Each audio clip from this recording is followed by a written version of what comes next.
I stood in the glass-walled conference room of Meridian Tech, watching my colleagues celebrate their year-end bonuses with champagne and laughter. My manager, Victor, clinked glasses with our CFO, Diana, both stealing glances in my direction with barely concealed smirks.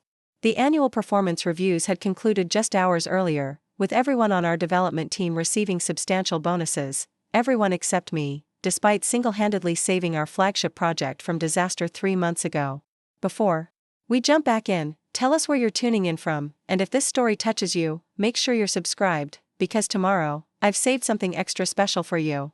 Perhaps next year, Eliza, Victor had said with artificial sympathy, sliding my bonus-free evaluation across his desk. Your contributions, while valuable, simply don't merit the same recognition as those who've demonstrated true leadership potential. The memory of his condescending tone burned as I watched him now, animatedly describing his upcoming vacation to the Maldives, funded, no doubt, by the bonus that should have been partially mine. I'd stayed late countless nights fixing the catastrophic code errors he'd overlooked, errors that would have cost the company millions if they'd reached production.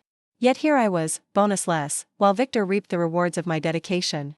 My phone buzzed with a notification from my banking app, the standard bi-weekly deposit, conspicuously missing the 5-figure sum my colleagues were currently celebrating.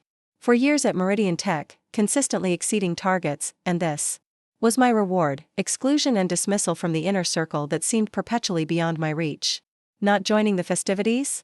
The voice belonged to James Chen, our soft-spoken but brilliant UX designer, one of the few colleagues who acknowledged the reality of my contributions. Celebrating what exactly? I replied, unable to keep the edge from my voice. The fact that I worked 80-hour weeks to fix the Atlas project while Victor took credit? Or that my bonus apparently got lost in the corporate shuffle? James winced sympathetically. The Atlas save was all you. Everyone on the technical side knows it. Everyone except those signing the bonus checks, apparently, I said, gathering my things. The office celebration had become unbearable, a pointed reminder of the glass ceiling I kept crashing against at Meridian. Where are you going? James asked as I shouldered my bag. Cecilia mentioned there might be an announcement about the Richardson acquisition. I've heard enough announcements, I replied. For years of promises about recognition and advancement that never materialized.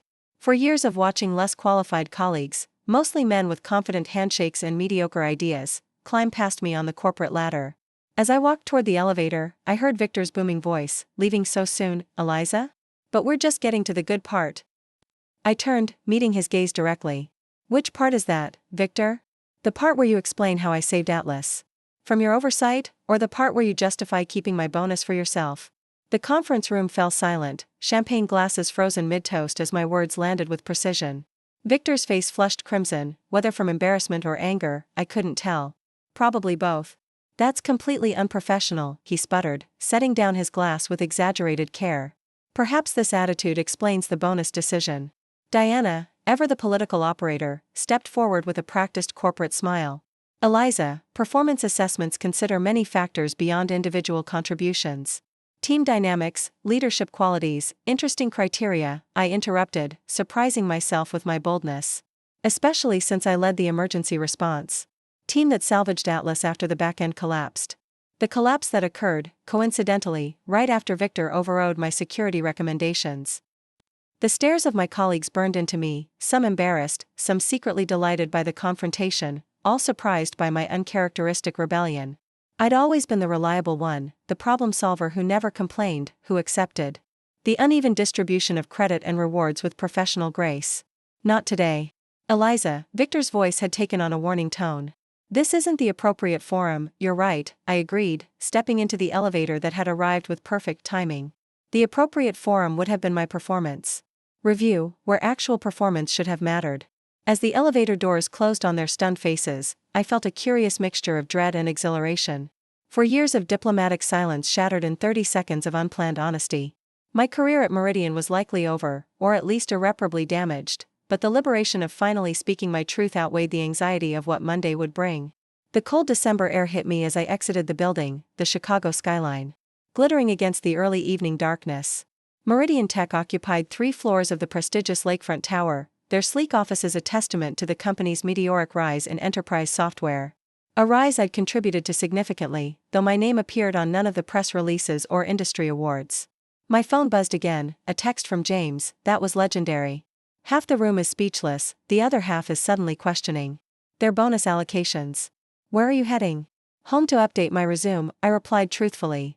And maybe to drink an entire bottle of wine. Preparing and narrating this story took us a lot of time, so if you are enjoying it, subscribe to our channel, it means a lot to us. Now back to the story. Skip the resume tonight. Meet me at Lockwood instead? I have someone you should talk to. I hesitated. Networking was the last thing I wanted after publicly immolating my career prospects, but James had always been straightforward with me. If he thought this connection was important, it probably was. Give me 30 minutes, I texted back. The L train ride to the loop gave me time to replay the conference room confrontation, each recollection bringing fresh waves of anxiety. Had I overreacted? The rational part of my brain argued that I'd simply stated facts. Victor had ignored my warnings about the Atlas architecture, the system had crashed spectacularly during a client demo, and I'd led the team that worked around the clock to rebuild it before the contract was lost. But corporate America doesn't reward truth tellers, it rewards team players who don't rock the boat, who accept the unwritten rules about who gets credit and who quietly does the work. By the time I arrived at Lockwood, the upscale bar tucked inside the historic Palmer House Hotel, I'd convinced myself that my outburst had been professional suicide. I spotted James at a corner table, sitting across from an older woman with silver-streaked black hair and impeccable posture. Eliza, James stood as I approached. This is Catherine Wu, my former mentor from TELUS Ventures. The name registered immediately. TELUS Ventures was one of the most successful tech investment firms in the Midwest, known for backing startups that disrupted established players, including, ironically, Meridian Tech in its early days. Ms. Wu, I extended my hand, trying to mask my surprise. It's a pleasure to meet you. Catherine, please, she replied, her handshake firm and brief. James has told me quite a bit about your work at Meridian. The Atlas rescue operation was particularly impressive. I shot James a questioning look as I took my seat. How much had he shared? I didn't plan this meeting because of what happened today, James explained, reading my expression. I reached out to Catherine last week, after you showed me your side project. My side project, a distributed security framework I'd been developing after hours for the past 18 months. A framework that addressed fundamental vulnerabilities in exactly the kind of enterprise systems Meridian built for its clients. James shouldn't have shared that without my permission, I said carefully, but I'm curious why it caught your attention.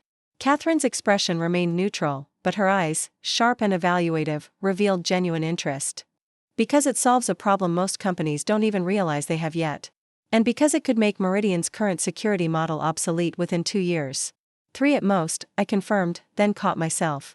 Was I really discussing my private project with a venture capitalist after potentially burning my current job to the ground?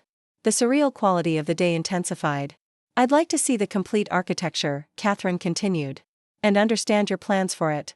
I don't have plans, I admitted. It's just something I built because I could see the vulnerabilities in the standard approach, and no one at Meridian would listen. Catherine exchanged a look with James that I couldn't quite interpret. Sometimes the best innovations come from frustration with the status quo, she said. Are you familiar with the Richardson Group? The abrupt change of subject caught me off guard. The private equity firm? Only that they've been circling Meridian for an acquisition. It's been causing anxiety in the executive suite for months.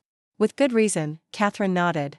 Richardson Group is known for their efficiency approach, acquiring promising tech companies, stripping out what they consider excess costs, and flipping the streamlined versions for profit. By excess costs, you mean people, I translated. Precisely. Particularly middle management, duplicate roles, and anyone not directly contributing to core revenue streams. Catherine's gaze was steady. Based on what James has shared, I suspect you'd be considered essential talent, but your management might not fare as well. The image of Victor and Diana nervously toasting each other took on new meaning. No wonder they'd been so focused on claiming credit and securing their positions in recent months. The Richardson acquisition wasn't just a rumor, it was imminent. Why are you telling me this? I asked, suspicion creeping in. And why tonight? Specifically? Because I've been watching Meridian for some time, Catherine replied. Not for investment, they're past that stage, but because several of their key innovations align with TELUS's current portfolio interests. Your security framework, for instance, would pair exceptionally well with 2 startups we've recently backed. You want to recruit me, I realized aloud. Before Richardson Group comes in and starts restructuring. Not exactly, Catherine smiled slightly. I want to back you. Your framework isn't just a feature, it's the foundation for a potential company that could outmaneuver Meridian in the enterprise security space. Especially if Meridian gets acquired and loses focus during restructuring. The implication was staggering. This wasn't a job offer, it was an investment proposal. For me to leave Meridian and build my own company around my security framework. I don't know the first thing about running a startup, I protested. I'm an engineer, not a CEO. And I've turned engineers into successful CEOs for 2 decades. Catherine countered. The question isn't whether you can learn. It's whether you want to build something that's truly yours, or continue fixing other people's mistakes without recognition. The words struck home with uncomfortable precision. How many late nights had I spent patching systems and solving problems created by others? How many times had I watched my innovations get diluted or dismissed because they didn't align with management's vision, or more accurately, with management's desire to avoid acknowledging fundamental flaws in their approach? I'd need to think about this, I said finally. It's a lot to process, especially after today. Of course, Catherine nodded, sliding a business card across the table. Take the weekend. But I should mention that my sources indicate the Richardson announcement is coming Monday morning. Once that happens, Meridian's stock will be in play, and the exodus of talent will begin.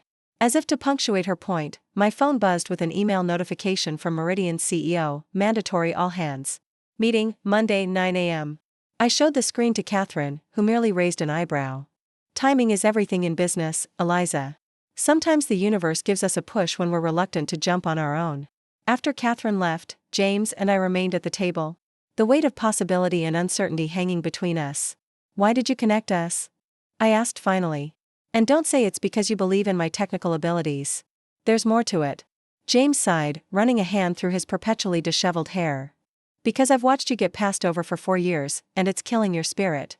Because your framework is genuinely revolutionary, and Meridian will never give it the platform it deserves. And because. He hesitated, I'm leaving too. This was unexpected. You got another offer? Cortica AI, he nodded. They approached me last month. I was going to tell you after the holidays, but then today happened, and Catherine was already planning to meet you. The pieces clicked into place. You're trying to save me from the Richardson fallout. I'm trying to make sure you realize what you're worth, James corrected. Before Victor and Diana and the whole broken system at Meridian convince you. It's less than it is. The weekend passed in a blur of research and reflection. I dove into Catherine's background and Tellus Ventures' investment history, finding an impressive track record of identifying overlooked talent and emerging technologies. I reviewed my security framework with fresh eyes, seeing not just a technical solution but a potential business with far-reaching applications. And I thought about Meridian, the opportunities given and withheld, the culture that rewarded visibility over value, the subtle ways I'd been conditioned to accept less than I deserved. By Sunday evening, I'd made my decision. I drafted an email to Victor and Diana, copying HR and the executive team, tendering my immediate resignation. I outlined the Atlas situation factually, without emotion, documenting my contributions and the subsequent lack of recognition. It wasn't about burning bridges, it was about leaving a clear record of why I was departing. Before I could second-guess myself, I pressed send. Monday morning, I woke to 2 significant developments, 27 emails and voicemails from various Meridian executives, and breaking news that Richardson Group had indeed announced their acquisition of Meridian Tech. For $1.2 billion. I ignored the messages and called Catherine instead. I'm in, I told her when she answered. But I have conditions. I would be disappointed if you didn't, she replied, and I could hear the smile in her voice.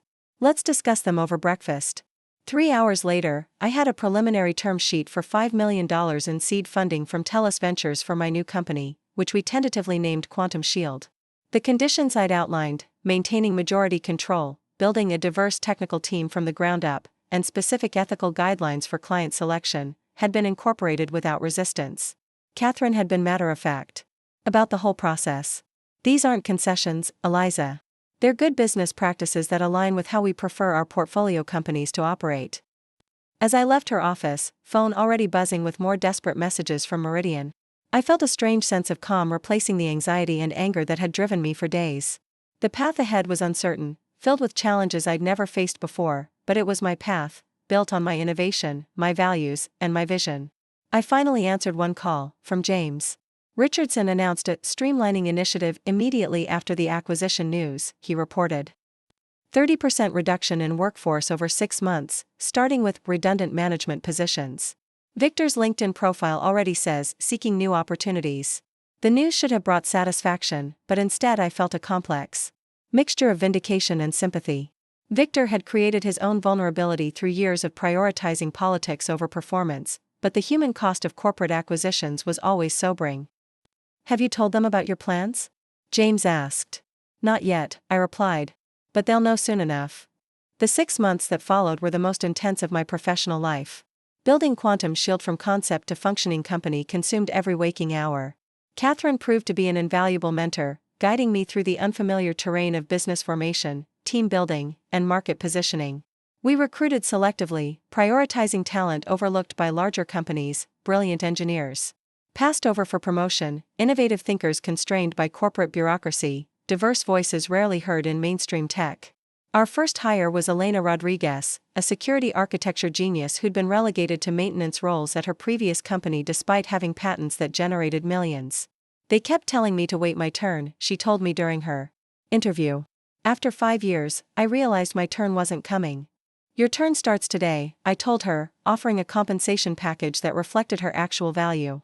By month 4, we had a functioning prototype of our security framework, enhanced significantly from my original design through collaboration with our growing team. Early demos with potential clients, including several former Meridian customers, generated excitement and provisional commitments. Meanwhile, news from Meridian grew increasingly concerning. The Richardson streamlining had cut deeper than anticipated, eliminating not just management layers but core technical talent. Their stock price, initially boosted by the acquisition, had begun a steady decline as key projects faltered and client confidence wavered.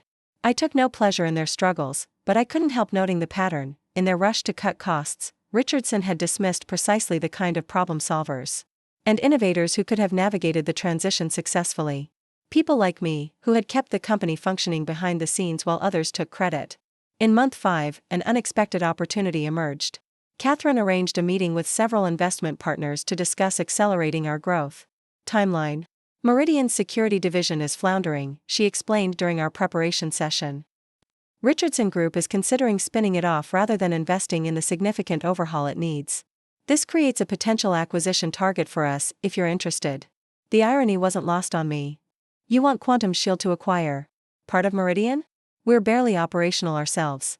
With additional funding, you could absorb their client contracts and select technical talent, while implementing your superior framework, Catherine pointed out.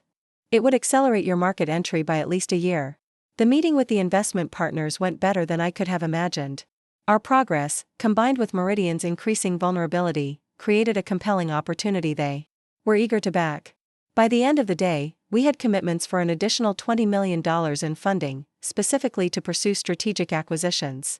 2 weeks later, I found myself in the surreal position of sitting across from Richardson Group executives, discussing terms for purchasing Meridian's security division. The same division where I'd been denied recognition and advancement for years. Frankly, we're surprised by your interest, admitted Richardson's CFO, a calculating woman named Margaret Foster.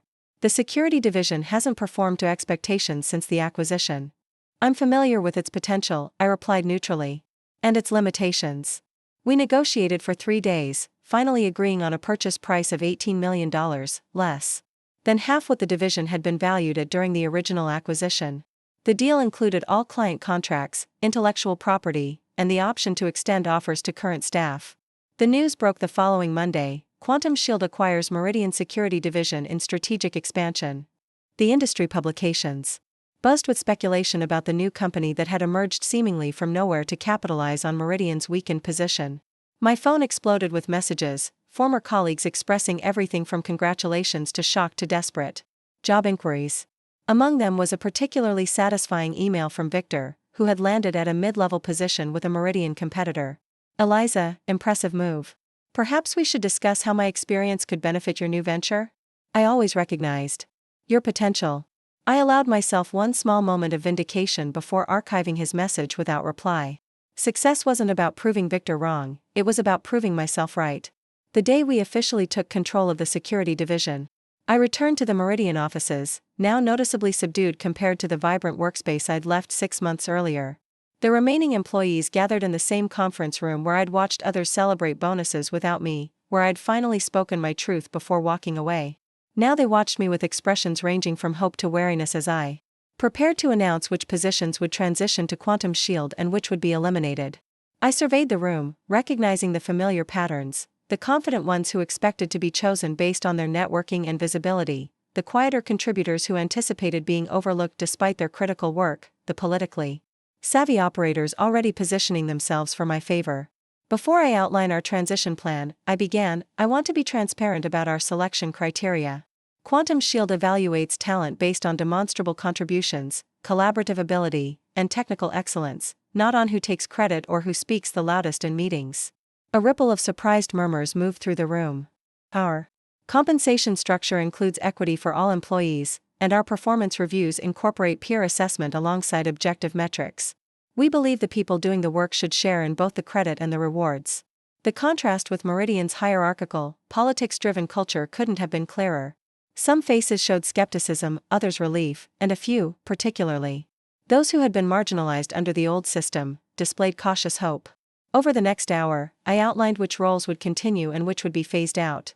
We had structured the transition to retain the genuine contributors while eliminating positions that had been more about organizational politics than productive work. It wasn't about revenge, it was about building a company based on merit rather than manipulation. As the meeting concluded and people dispersed to process the announcements, Diana approached me cautiously. Unlike Victor, she had survived the Richardson cuts, though in a diminished capacity.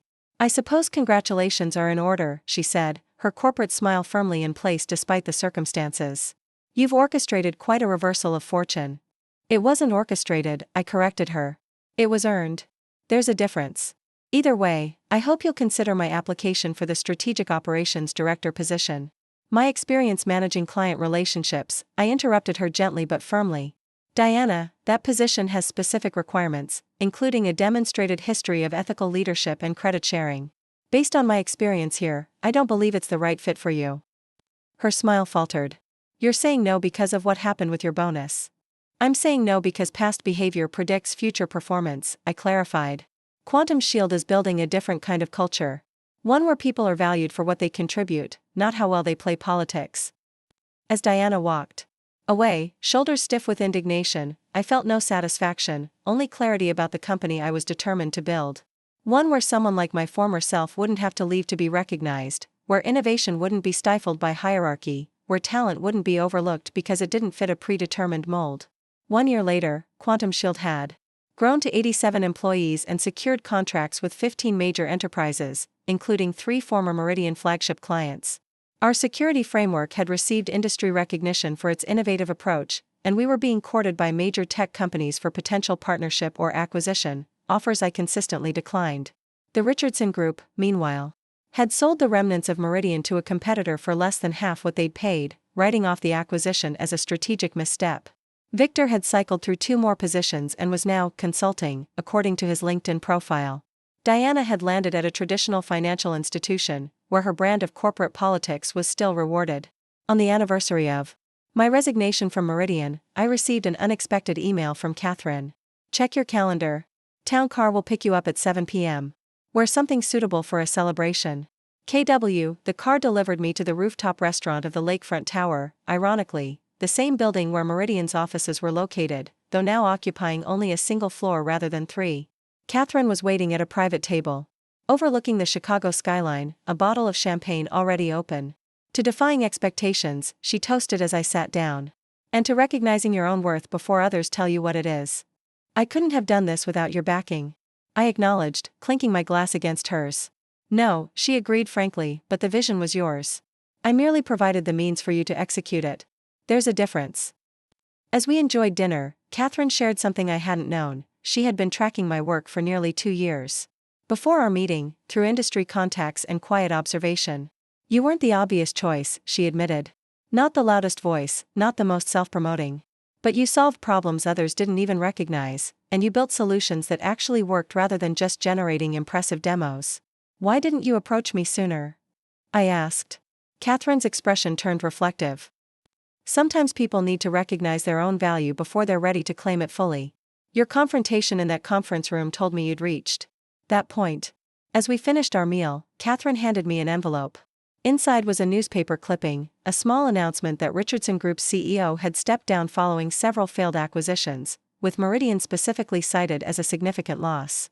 I thought you might appreciate the epilogue, Catherine said with a slight smile. Though I suspect your satisfaction comes more from building something meaningful than from seeing others fail. She was right. The vindication I'd initially craved had been replaced by something more substantial, pride in creating a company that embodied my values, that recognized and rewarded genuine contribution, that built people up rather than exploiting their insecurities. As I looked out over the Chicago skyline, the Meridian logo still visible but diminished on the lower floor of the building below us, I reflected on the journey. From being denied a bonus I'd earned to owning a company that had acquired the division where I'd once been undervalued, it was a transformation I couldn't have imagined that December evening when I'd walked away from the celebration I wasn't welcome to join. What's next for Quantum Shield? Catherine asked, interrupting my thoughts. I smiled, thinking of the new security protocol our team had been developing, the expansion plans we'd been discussing, the industry problems still waiting to be solved. We're just getting started, I told her. The best innovations come from recognizing what others can't see, or refuse to acknowledge. As we finished our champagne, I couldn't help but appreciate the perfect symmetry, celebrating our success literally above the company that had failed to recognize my value. Not out of spite, but as a testament to what becomes possible when you finally recognize your own worth and refuse to let others define your limits. They'd said I didn't deserve a bonus. Now I owned what remained of the company they'd worked for. But the real victory wasn't in the reversal of fortune, it was in building something better than what I'd left behind.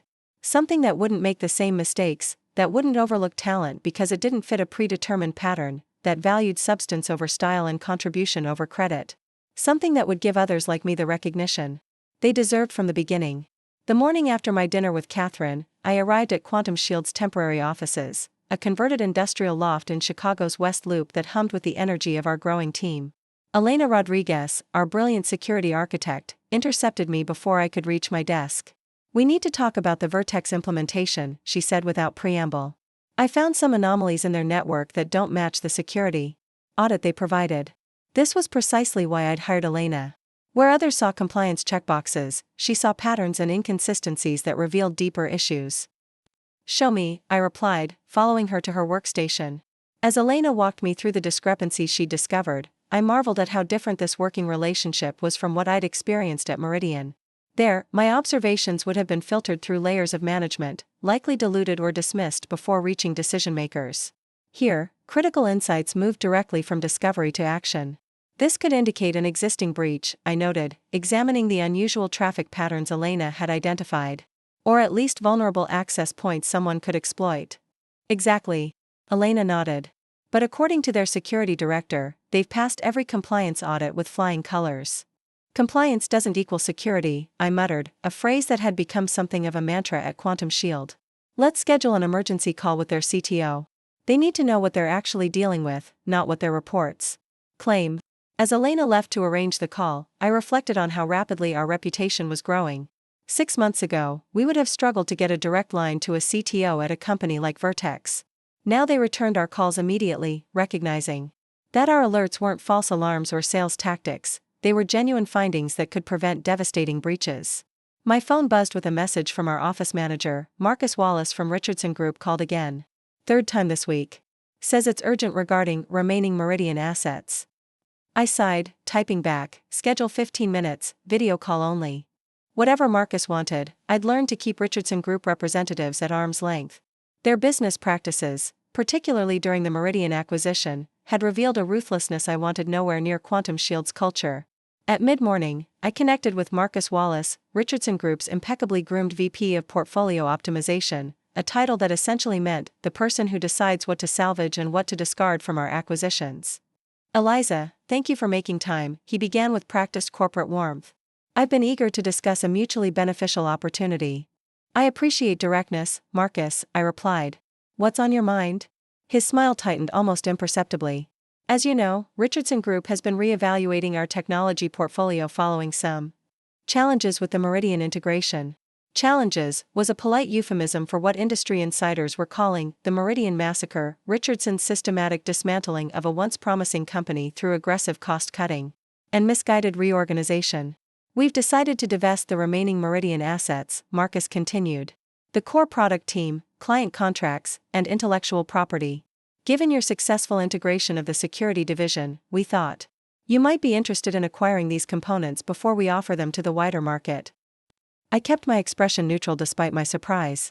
Richardson wanted to sell me what remained of Meridian, the company that had undervalued me, denied my contributions, and pushed me out just 1 year ago. What's the asking price? I inquired, buying time to process this unexpected development. 80 million, Marcus stated confidently. Well below market value, considering the client list and patent portfolio. I couldn't help but laugh. 80 million for assets you've systematically degraded over the past year? The same assets you acquired for 1.2 billion? That's quite a value destruction case study, Marcus. His corporate veneer cracked slightly. The current valuation reflects market realities and integration challenges that were entirely self-inflicted, I finished for him. You gutted the engineering team, alienated key clients, and missed 2 major product release deadlines. Those aren't market realities, they're management failures.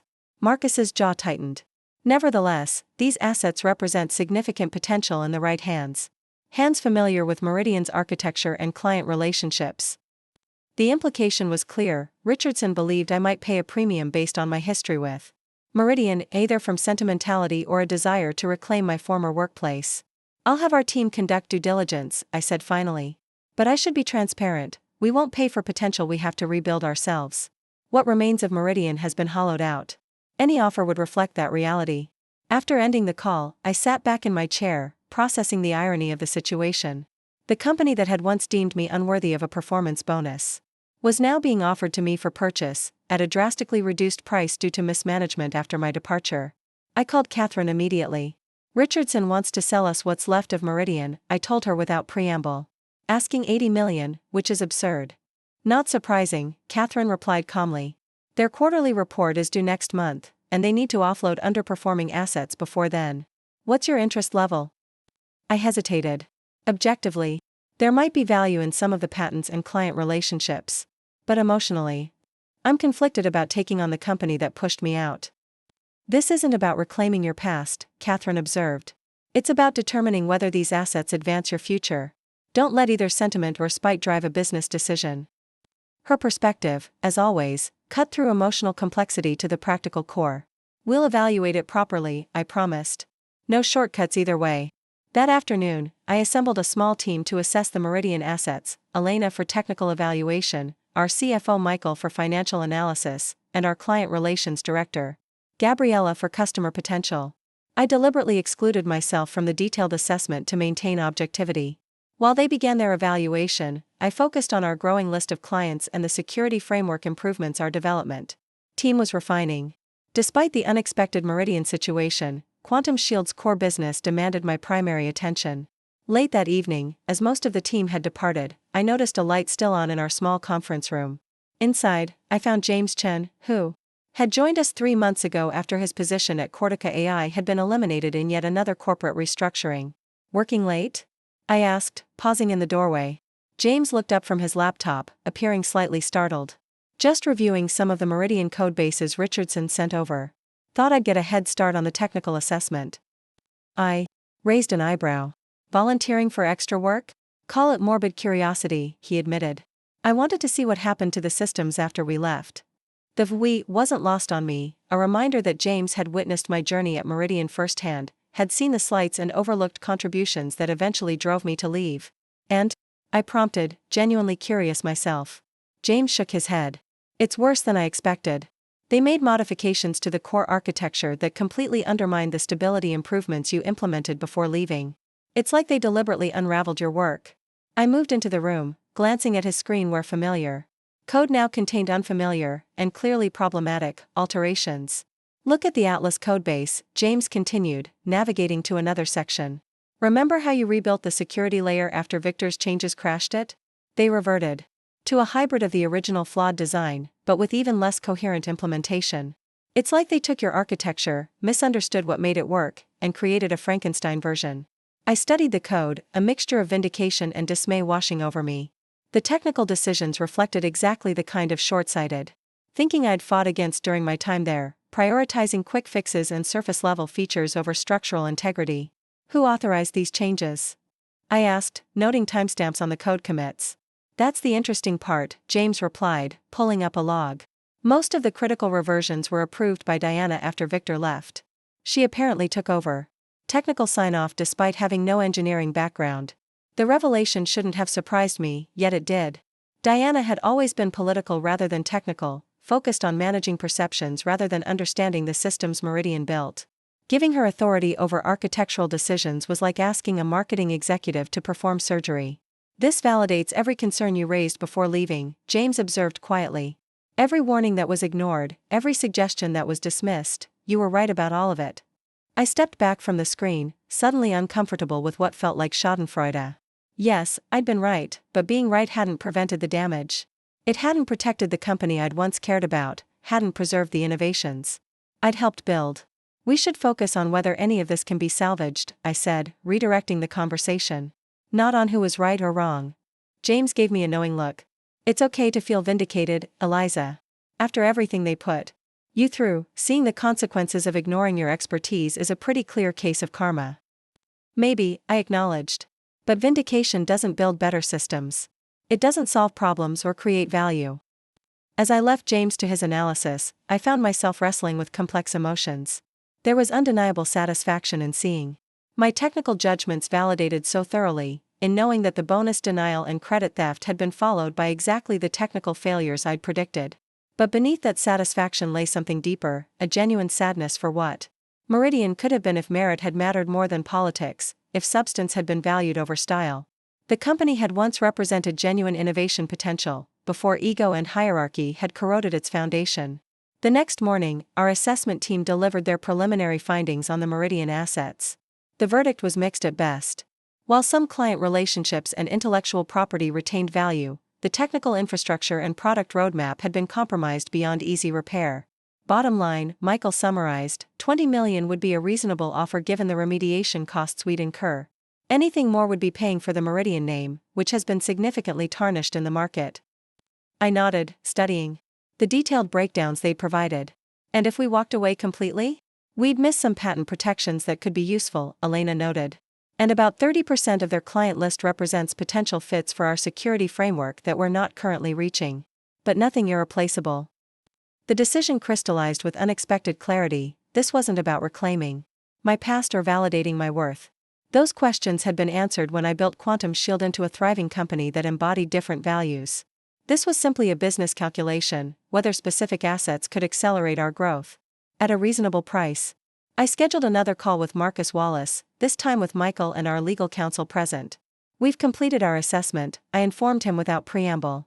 We're prepared to offer $20 million for the client relationships, patent portfolio, and select technical assets. Marcus's practiced smile didn't reach his eyes. That's significantly below our asking price, Eliza.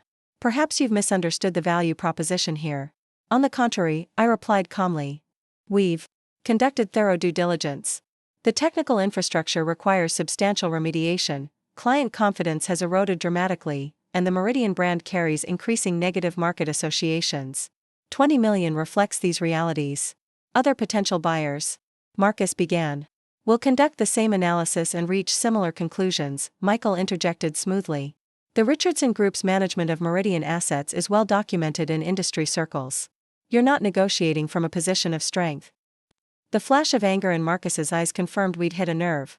Richardson Group executives weren't accustomed to having their mismanagement so directly acknowledged. I'll need to consult with our executive committee, he said stiffly.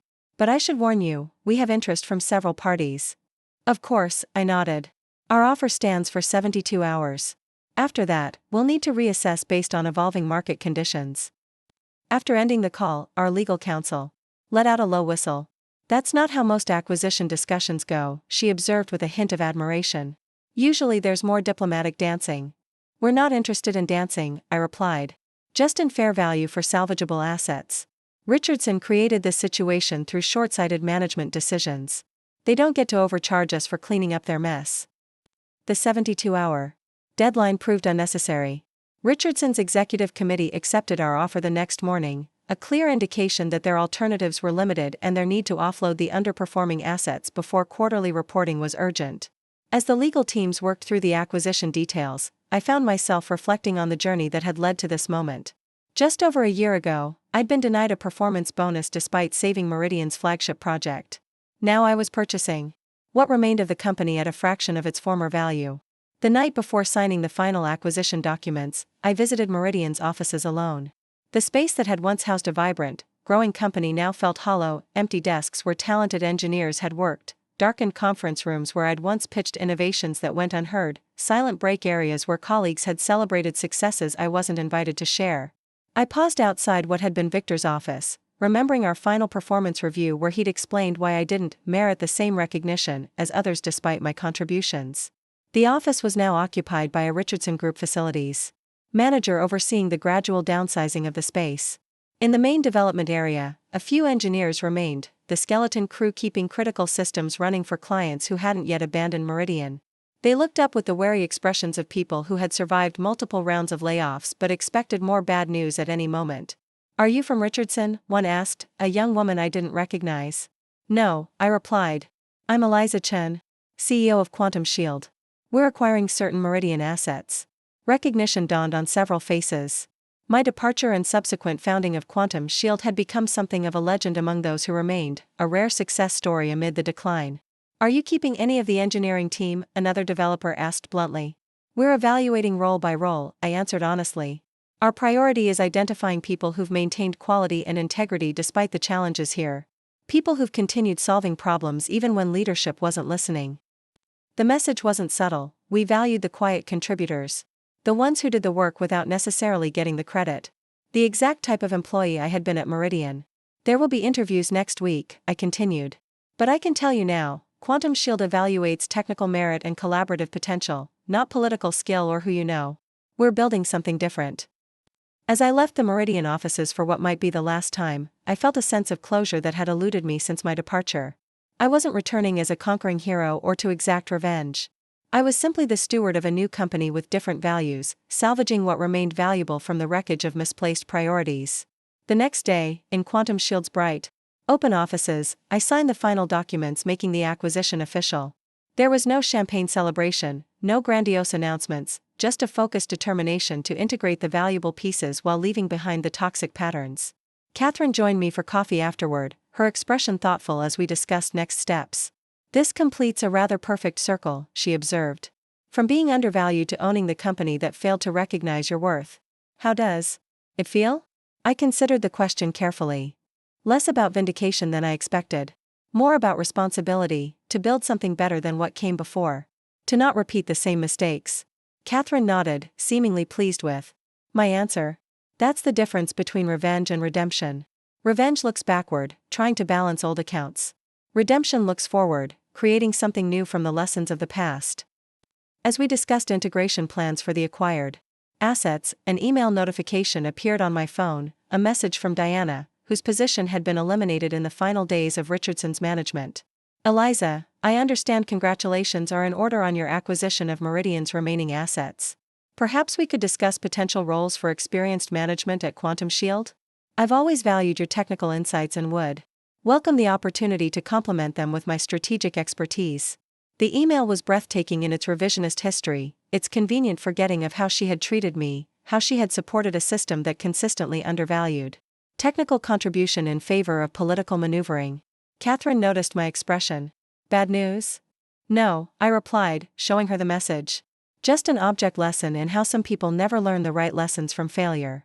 Catherine scanned the email, her eyebrows rising. "Impressive audacity. Will you respond?" I thought about it for a moment, then composed a brief reply. "Diana, thank you for your interest.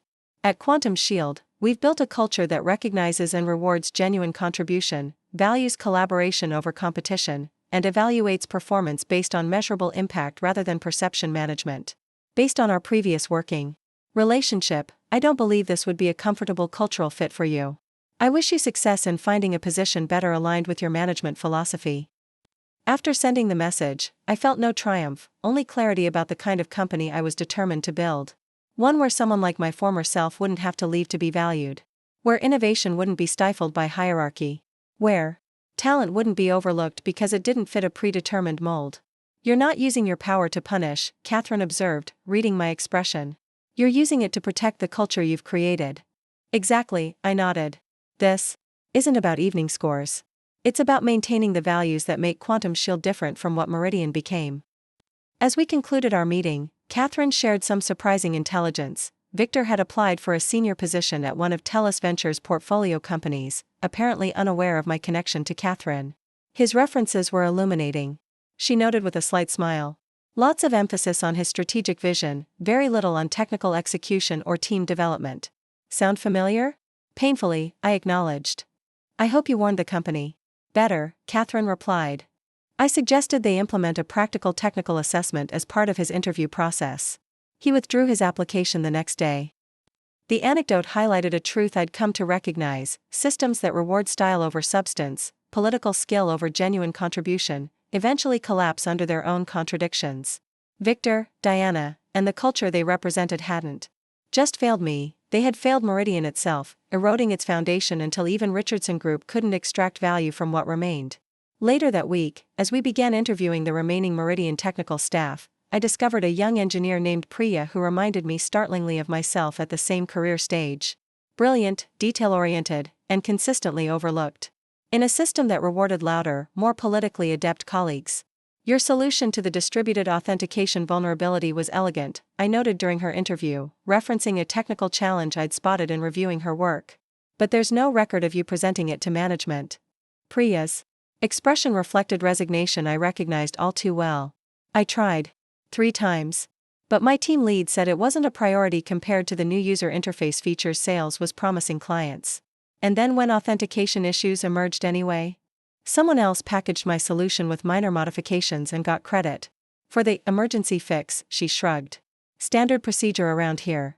The parallel to my own experience was uncanny, right down to the prioritization of visible features over foundational security, and the repackaging of overlooked work as someone else's innovation. That won't happen at Quantum Shield, I told her with quiet certainty. We track contributions transparently, and our review process includes technical peer evaluation precisely to prevent credit misappropriation. The skepticism in Priya's eyes was understandable, she'd heard promises before. But as I outlined our specific practices and accountability measures, I saw something shift in her expression. Not quite belief, but perhaps the possibility of belief. The opening to consider that a different kind of workplace might actually exist. Why would you structure a company that way? She asked finally. It's so different from standard industry practice. Because I sat where you're sitting now. I replied simply. And I decided that when I had the opportunity to build something different, I would. Not just for myself, but for everyone who's ever had their contributions minimized or their innovations credited to someone else. As I extended an offer to Priya and several other overlooked talents from Meridian's remains, I reflected on how completely my perspective had transformed in just over a year. The denial of a well-deserved bonus, painful as it had been, had forced me to recognize my own worth independent of external validation. Had pushed me to create a company that embodied different values. Had ultimately led to this moment of being able to recognize and elevate others facing the same barriers I had confronted. The initial humiliation had become the catalyst for building something better than what I'd left behind, not just for myself, but for every overlooked innovator who deserved recognition for their genuine contributions. They had said I didn't deserve a bonus. Now I owned what remained of the company they worked for. But the real victory wasn't in the reversal of fortune, it was in creating a system where such injustice would not be replicated. Where merit mattered more than politics. Where substance trumped style. Where the quiet problem solvers received the same recognition as the vocal self-promoters. That wasn't revenge. It was revolution. 6 months after acquiring Meridian's remaining assets, Quantum Shield had undergone a remarkable transformation. Our headquarters now occupied the top floor of a sleek downtown Chicago building, with panoramic views of the lake and skyline.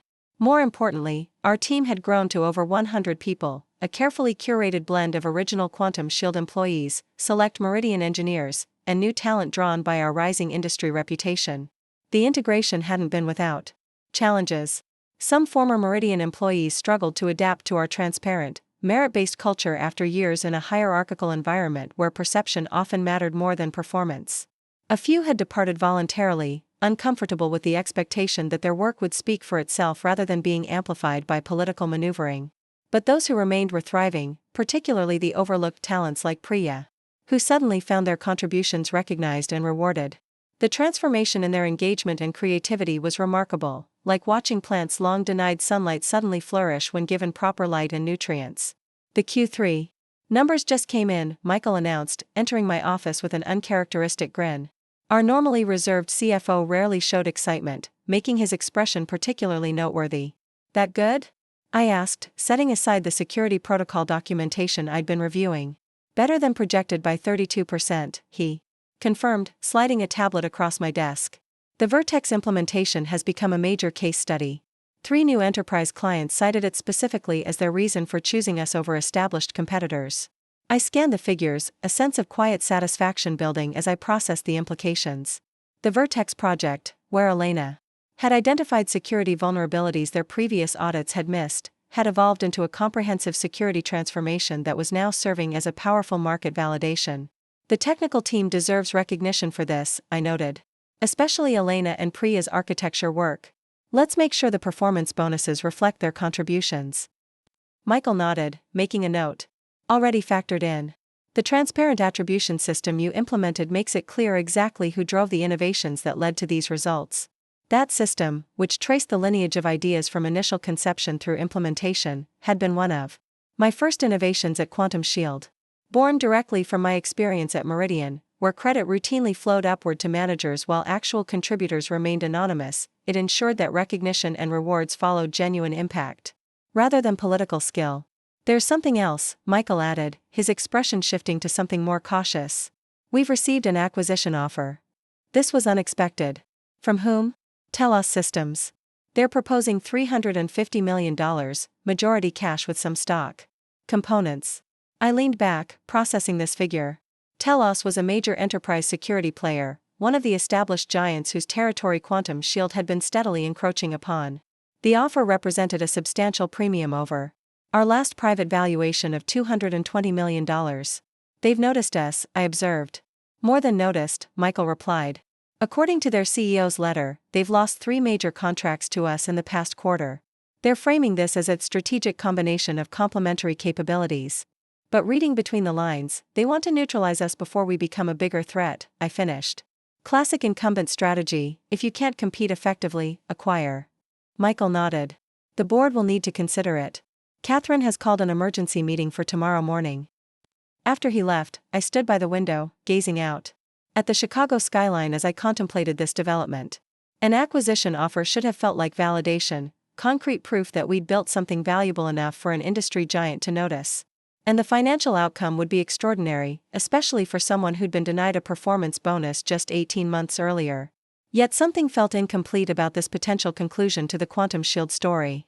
We hadn't just built a company that solved technical problems, we'd created a culture that addressed systemic issues in how technical work was valued and recognized. Would that culture survive within a larger organization with established hierarchies and traditional reward systems? My reflection was interrupted by a knock at my open door. Elena stood there, a rare expression of concern on her usually confident face. Do you have a minute? She asked. There's something you should see. In our security operations center, a glass-enclosed space we designed to make security work visible rather than hidden away in a basement as it was in most organizations, Elena brought up a global threat map on the main display. We've detected a pattern of probing attacks against our infrastructure, she explained, highlighting clusters of red indicators.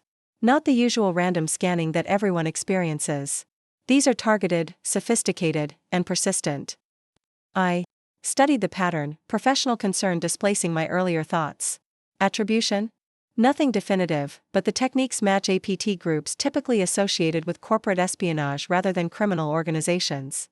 Elena's expression was grim. Someone is very interested in our intellectual property.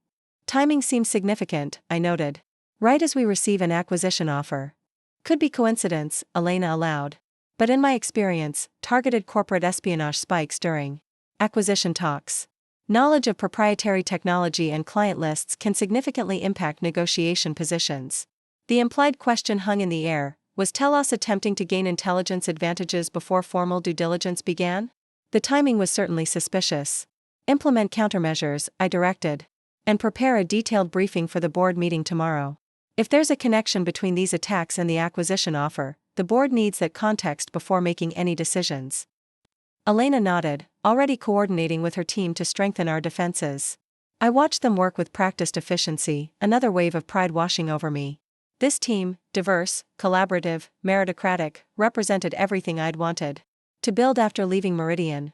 They tackled problems based on capability rather than hierarchy, shared information transparently rather than hoarding it for political advantage, and recognized contributions regardless of title or tenure.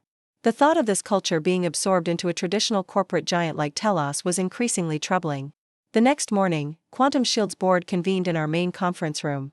Besides Catherine and myself, the board included 3 other Telos Ventures partners and 2 independent directors with deep technology and security experience.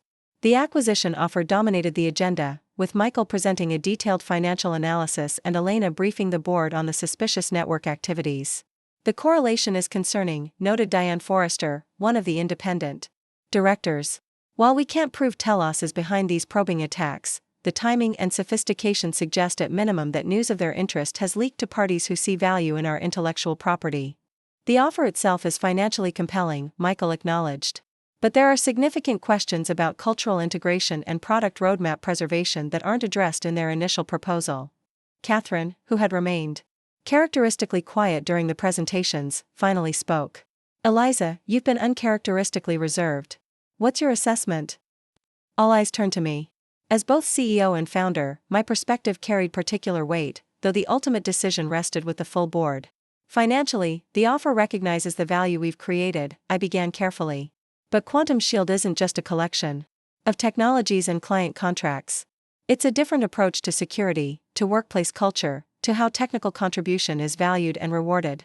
I'm not convinced that approach would survive within Telos's traditional corporate structure. I paused, gathering my thoughts. When I founded this company, it wasn't just to build better security solutions.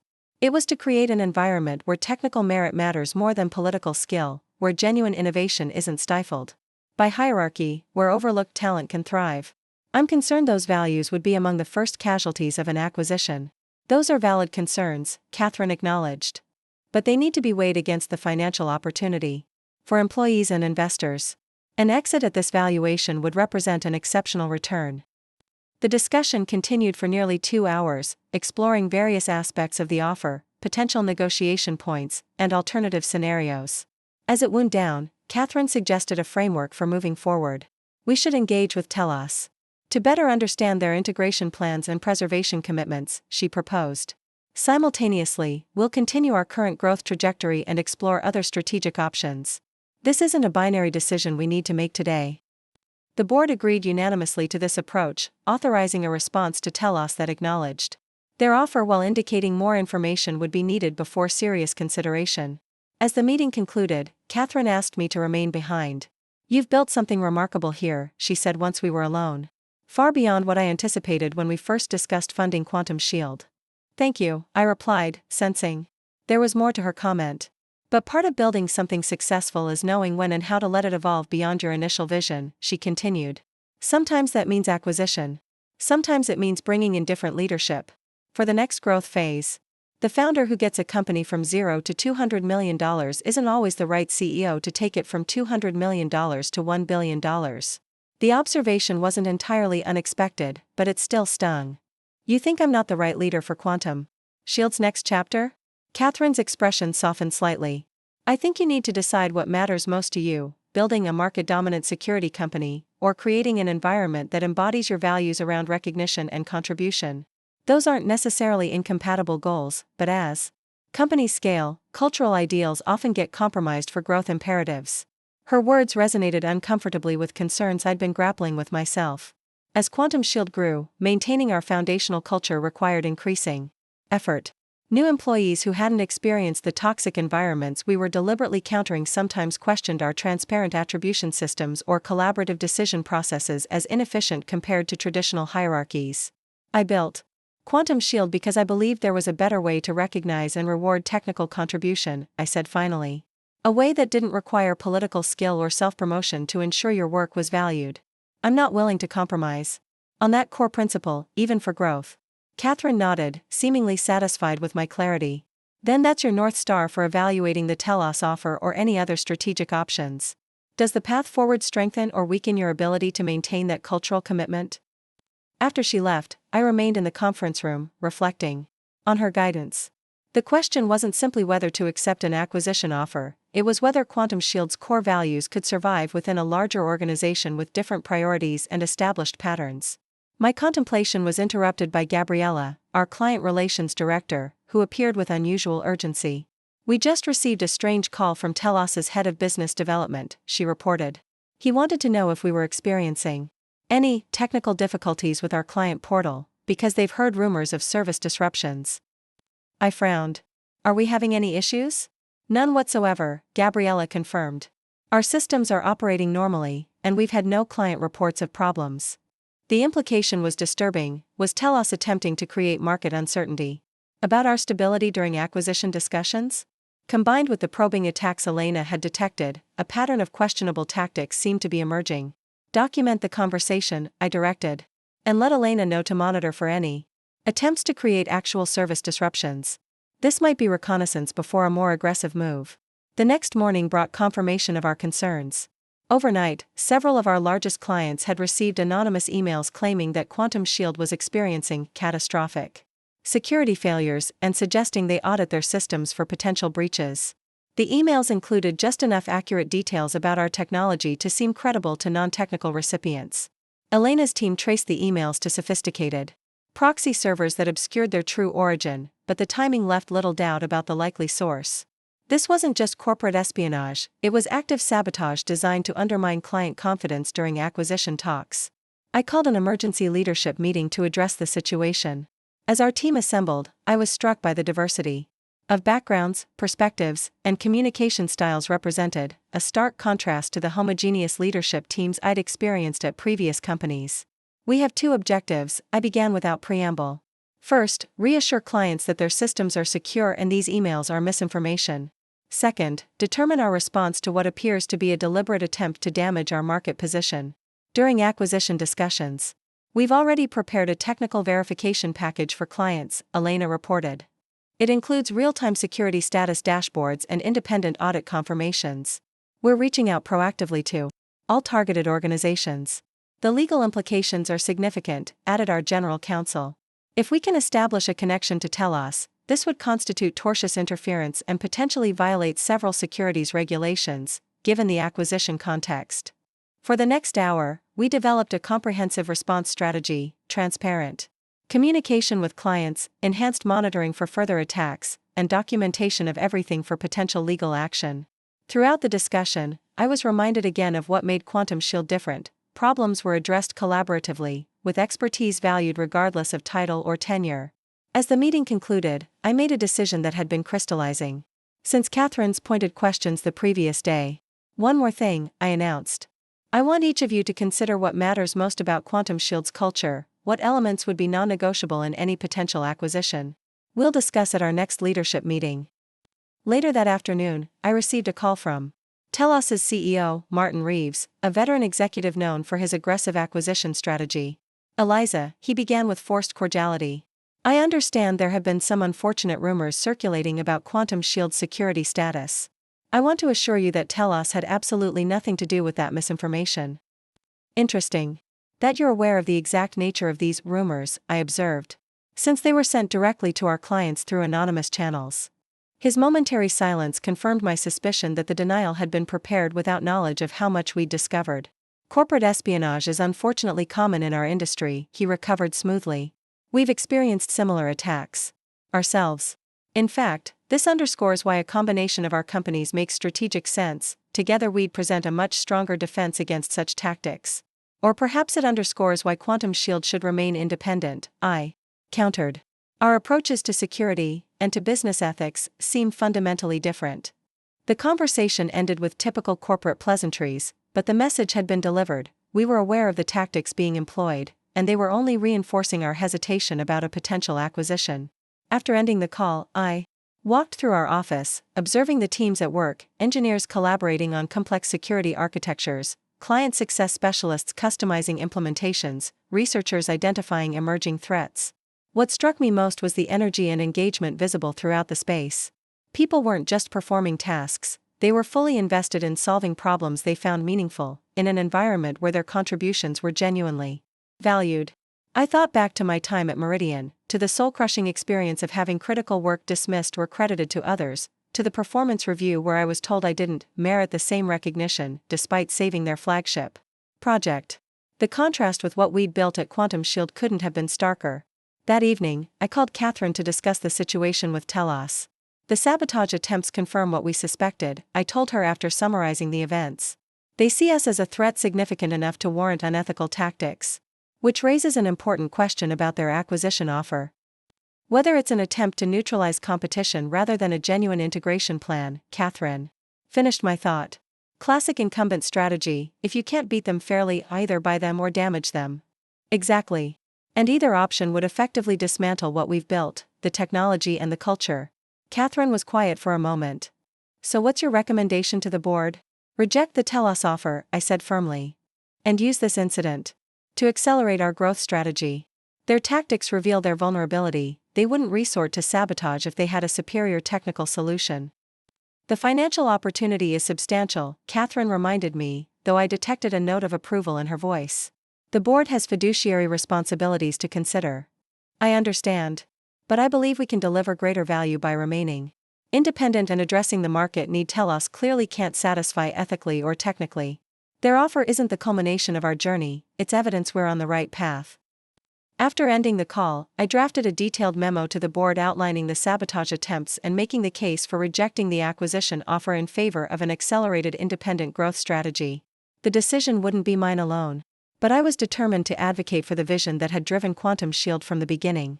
The next morning, I received an unexpected visitor, Victor, my former manager from Meridian, who had denied my bonus despite my saving the Atlas project.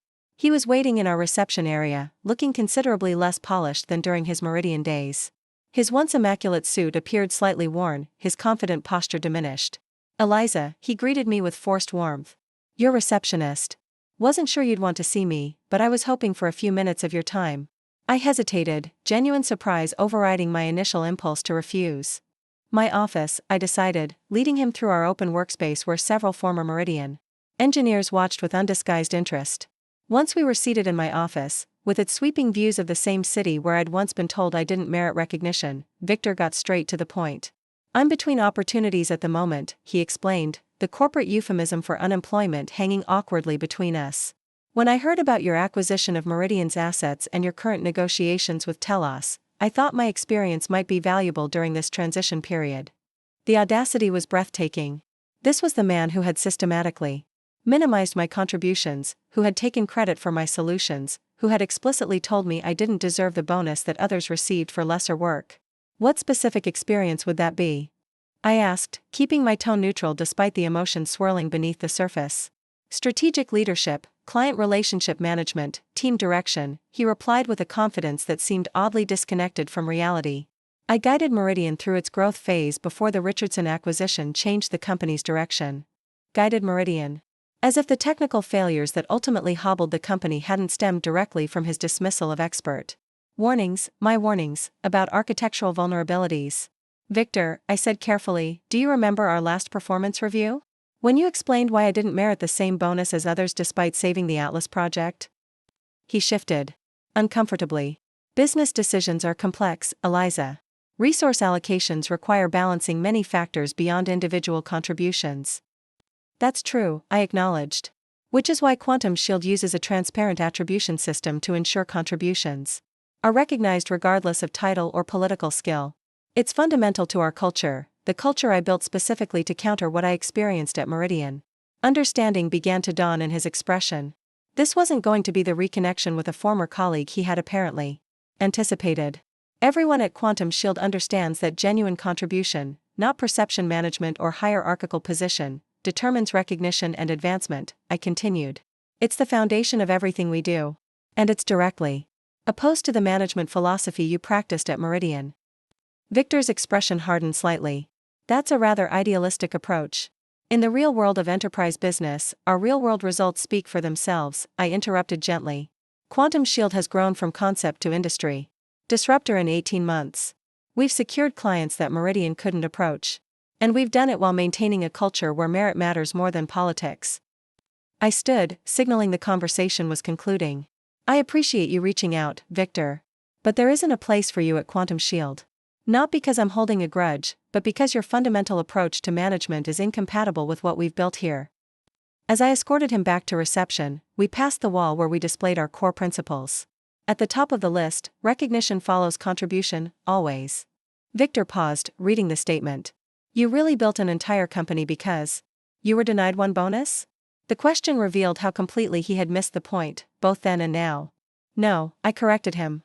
I built a company because I recognized that systems which fail to value genuine contribution eventually fail entirely.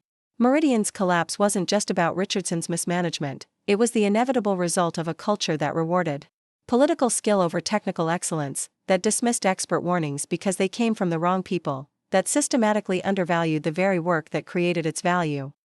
As Victor departed, I felt no satisfaction in his diminished circumstances, only a renewed certainty about the importance of the culture we'd created at Quantum Shield.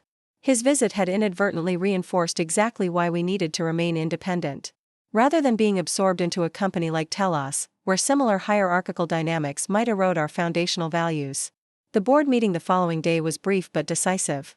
After reviewing the evidence of Telos's unethical tactics and considering the cultural implications of an acquisition, the directors unanimously rejected the offer. Instead, they approved an accelerated growth plan that would expand our market presence while maintaining our core cultural commitments. This isn't just a business decision, Catherine noted as the meeting concluded. It's a statement about what kind of company we're building. One that succeeds because of its values, not despite them. As I left the boardroom, I found the leadership team waiting anxiously for news. Their expressions reflected the personal investment they all had in Quantum Shield's future, not just as a source of employment or equity, but as a workplace that recognized their true value. We're staying independent, I announced simply. And we're going to show Telos and the entire industry that you can build a market-leading company without sacrificing the principles that matter. The relief and enthusiasm that swept through the group confirmed what I already knew. What we had built was worth protecting, worth fighting for, worth more than even the most generous acquisition offer.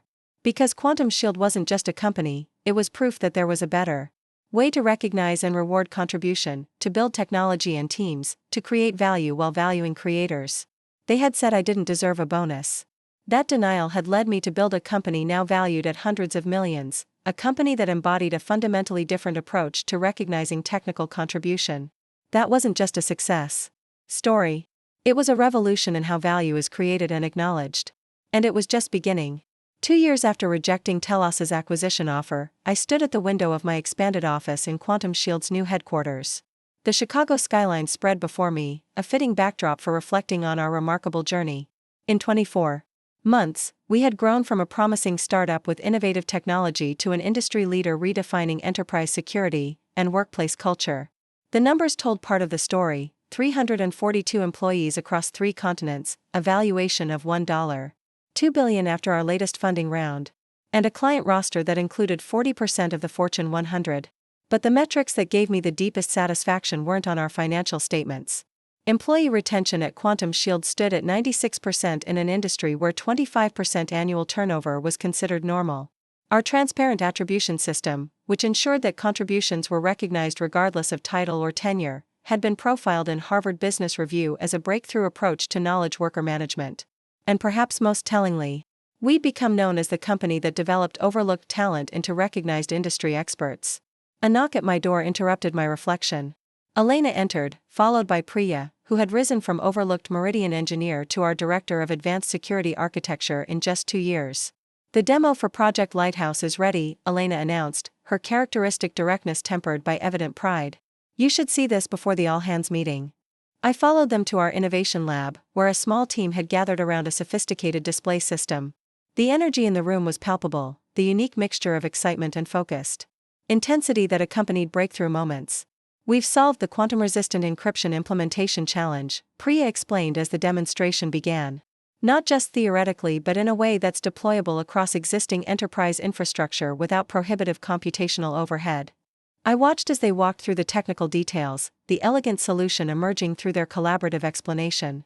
Project Lighthouse had been our most ambitious undertaking, an approach to encryption that would remain secure even after quantum computing rendered current standards obsolete. The technical challenge was immense, but the potential impact was greater still. This is remarkable, I acknowledged when they finished. How long until we can implement with clients? We can begin controlled deployments next quarter, Elena replied. Full rollout within 6 months. What struck me most wasn't just the technical achievement, though that was impressive. It was how the team described their breakthrough, using We, consistently, transparently acknowledging each contributor's role, highlighting how different perspectives had combined to solve problems that had stymied competitors with far greater resources.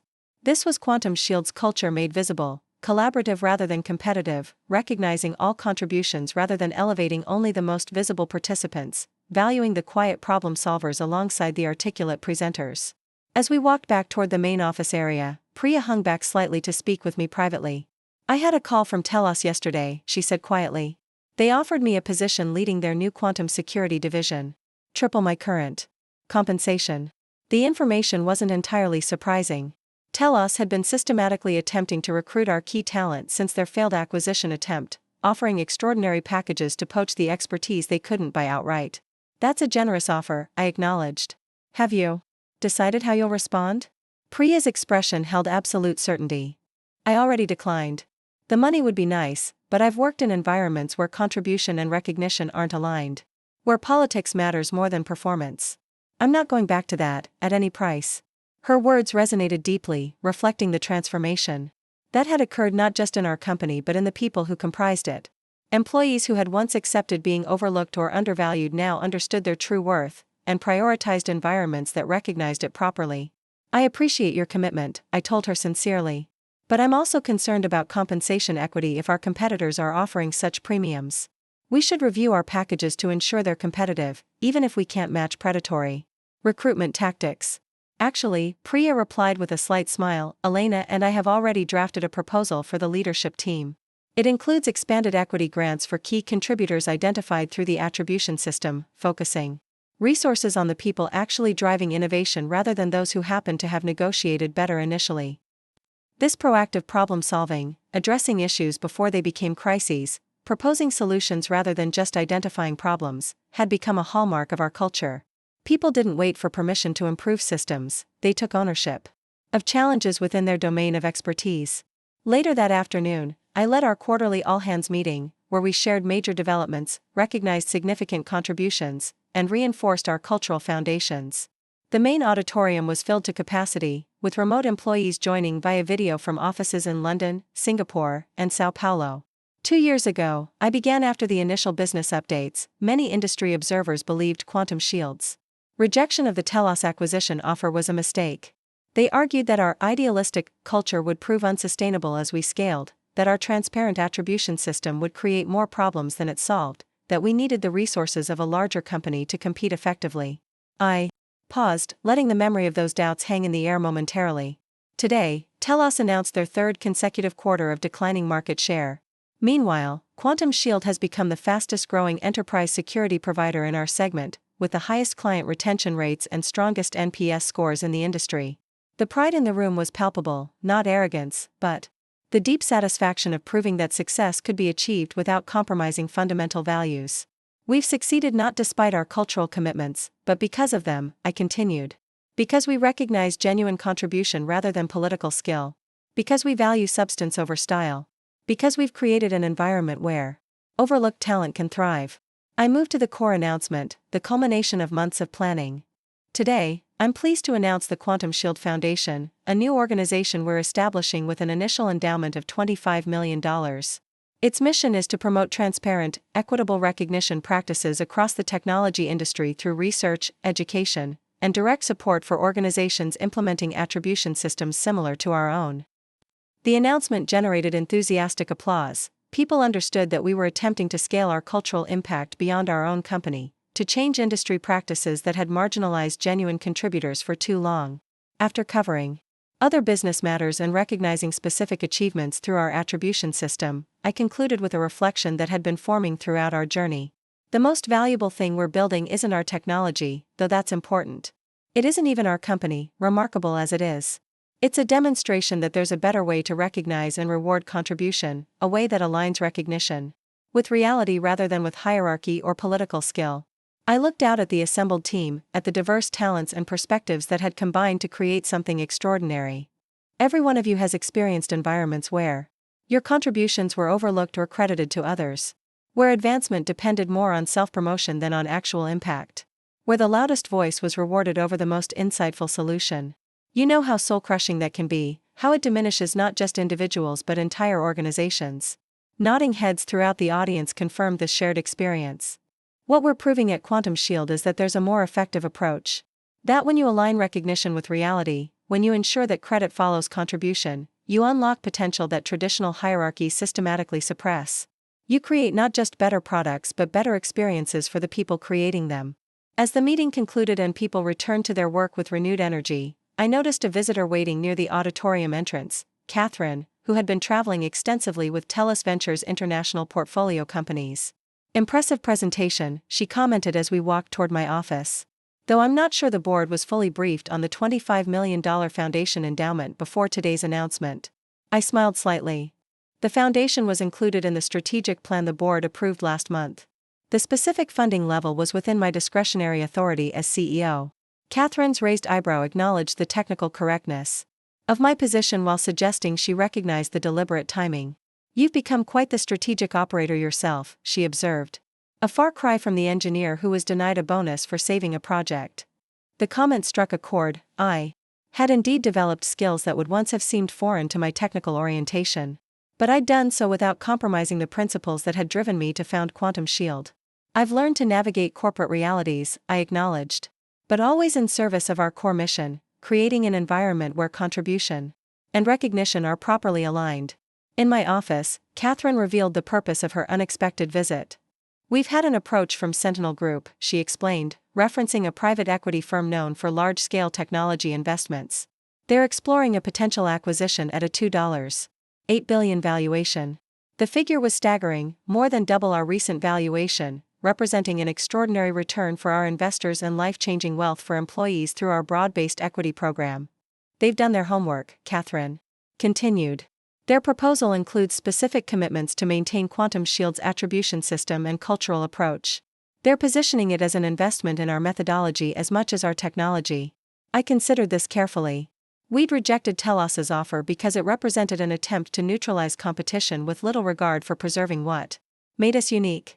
This situation appeared different on the surface, but private equity firms were notorious for making pre-acquisition promises that evaporated once deals closed.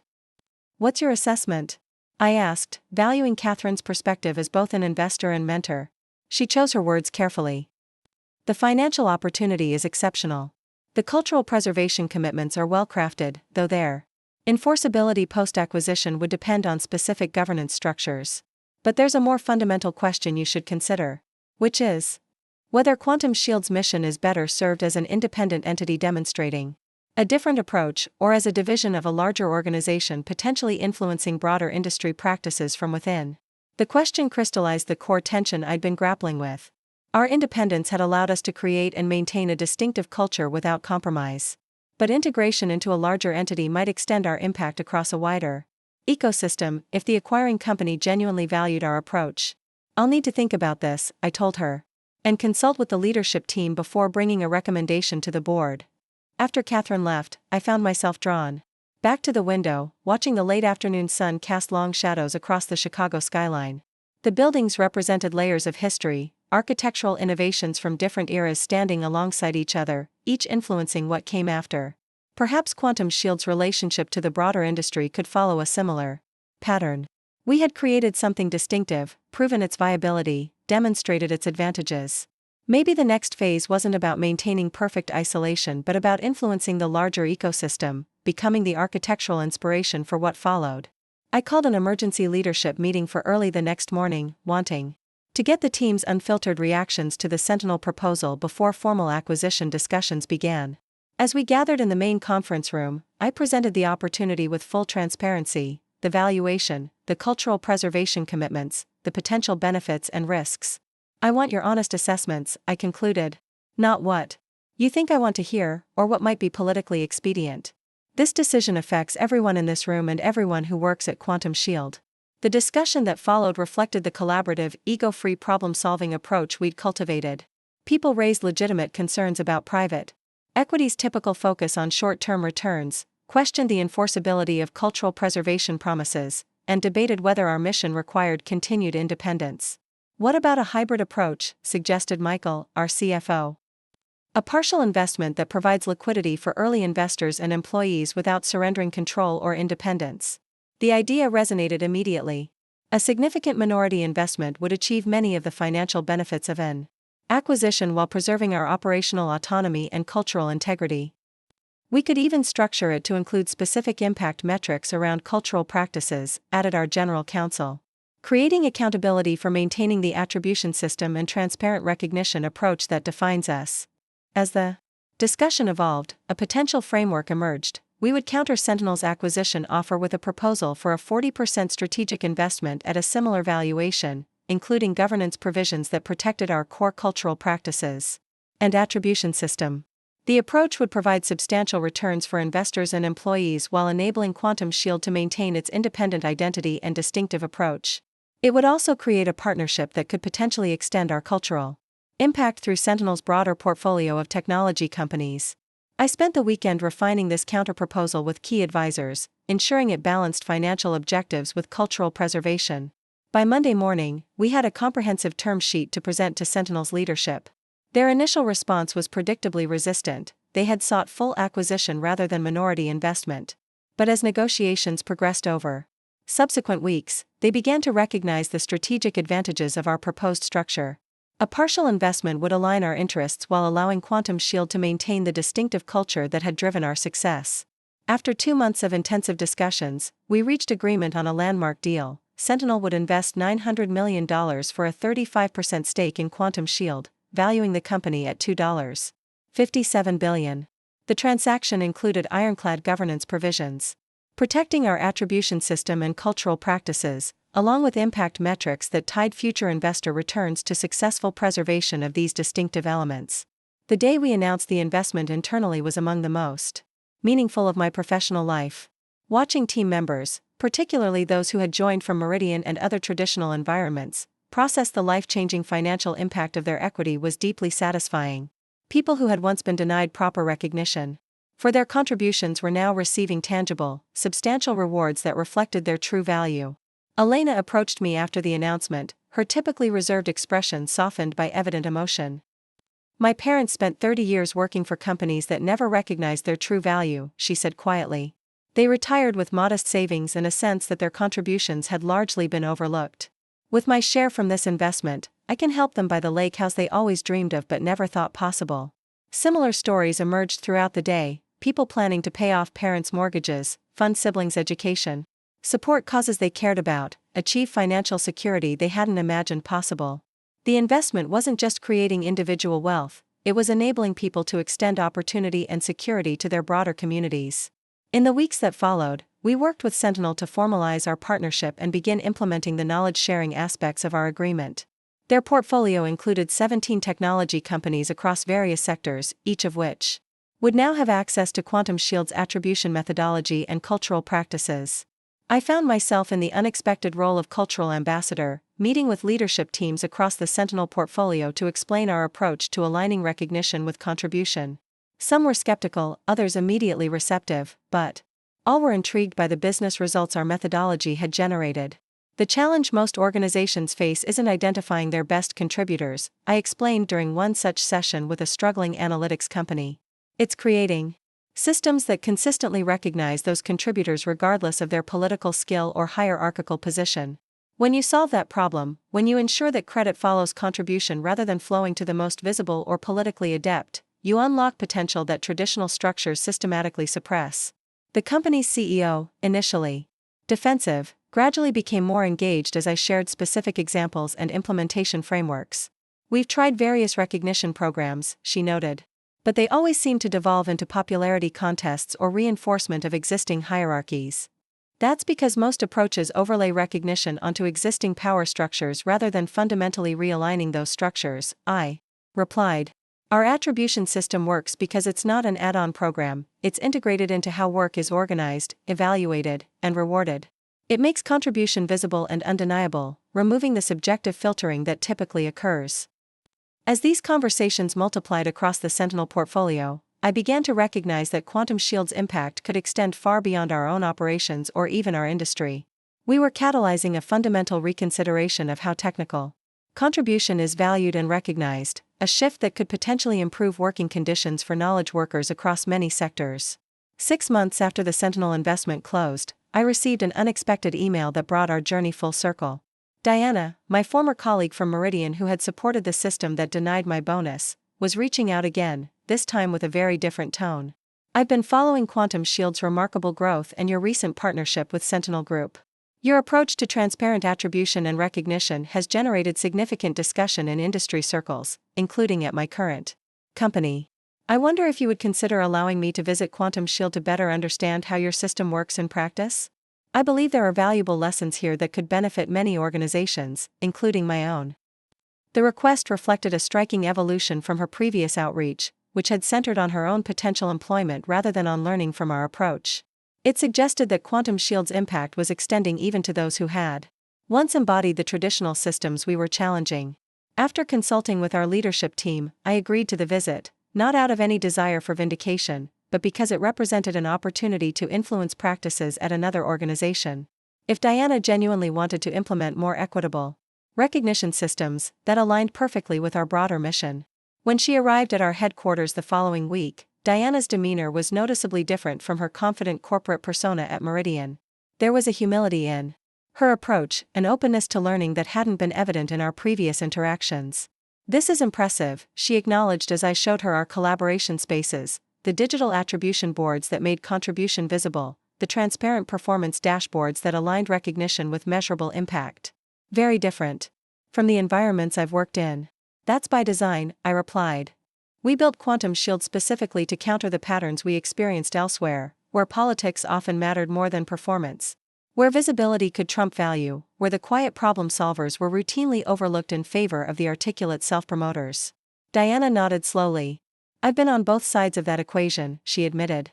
"I benefited from the traditional system at Meridian, but I've since worked in environments where my contributions weren't properly recognized because I lacked the right connections or sponsor. It's given me a different perspective on what we created there, and what we lost." Her candor was unexpected but welcome, a recognition that systems which misalign contribution and recognition ultimately damage even those who temporarily benefit from them. Throughout her visit, Diana engaged deeply with our team members, asking thoughtful questions about implementation challenges and cultural reinforcement. By the end of the day, she had filled a notebook with observations and insights. "Thank you for being willing to share this with me," she said as we concluded the visit. "Especially given our history. I recognize that the system I participated in at Meridian did you a significant disservice, though it ultimately led you to create something far more valuable." "That's the paradox," I acknowledged. "Being denied recognition for saving the Atlas project was painful and unjust. But it forced me to recognize the fundamental brokenness of the system and catalyzed the creation of something better." After Diana left, I reflected on how completely our positions had reversed. The executive who had once explained why I didn't merit recognition was now seeking to learn from the company I had built in response to that very denial. It wasn't about personal vindication, it was about the validation of a different approach to valuing contribution. Later that week, at our regular all-hands meeting, I shared an observation that had been crystallizing throughout our journey. "The most dangerous acceptance in professional life isn't accepting failure," I told the assembled team. "It's accepting systems that fundamentally misalign contribution and recognition, that consistently reward the wrong things, that value perception over impact, that prioritize political skill over problem-solving ability." I looked out at the faces of people who had chosen to build something different, who had rejected the traditional patterns that had marginalized genuine contributors for too long. What we've created at Quantum Shield isn't just a successful company. It's proof that there's a better way to organize technical work, a way that recognizes the true sources of value creation, that makes contribution visible regardless of title or political skill, that aligns rewards with reality rather than with hierarchy. The sustained applause that followed reflected a shared understanding of what we had accomplished together. We hadn't just built a unicorn technology company or created substantial financial value. We had demonstrated the viability of a fundamentally different approach to recognizing and rewarding contribution, an approach that could potentially transform working conditions for knowledge workers across many industries. 3 years earlier, I had stood in Meridian's glass-walled conference room, watching others celebrate bonuses I had been denied despite saving a critical project. That moment of injustice had catalyzed a journey I could never have anticipated, from overlooked contributor to founder of a billion-dollar company that was redefining how technical work is valued and recognized. They had said I didn't deserve a bonus. In response, I had built a company now valued at over $2 5 billion, a company that embodied a fundamentally different approach to recognizing technical contribution. And in doing so, I had created not just personal success but a model for systemic change, proof that aligning recognition with reality creates better outcomes for individuals and organizations alike. That wasn't just a personal victory. It was a transformation with the potential to improve countless professional lives, to create environments where contribution is properly valued regardless of who provides it, where merit matters more than politics, where the quiet problem solvers receive the same recognition as the vocal self-promoters. The denied bonus that once seemed so unjust had become the catalyst for something far more significant than any single financial reward.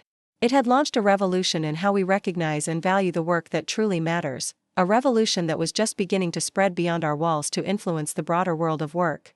Up next, you've got 2 more standout stories right on your screen. If this one hit the mark, you won't want to pass these up. Just click and check them out. And don't forget to subscribe and turn on the notification bell, so you don't miss any upload from us.